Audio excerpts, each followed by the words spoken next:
Bigyan ng ano yan. Puto. Bigyan ng puto. Okay. 1, 2, 3. Tulak mo. Tulak mo pag ayaw matas. Tulak mo. Okay.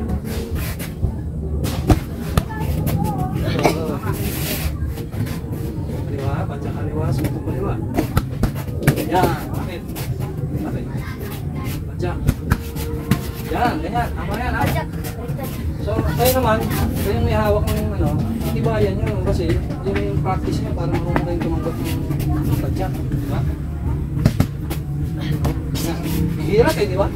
Kaya dapat galing sa likod. Oh, ano? Gagawa mo. Sige pa yung, yan, 2, 3. Kung nahabang, ano, pansipin ka, di ba? 3. Ano ginagawa mo? Yan. Okay, yan, okay. Kaliwa, kaliwa. 1, 2, 3, yan. Yan. 3. Diba? Ang bagal mo. Ang init dito eh. Dito mo.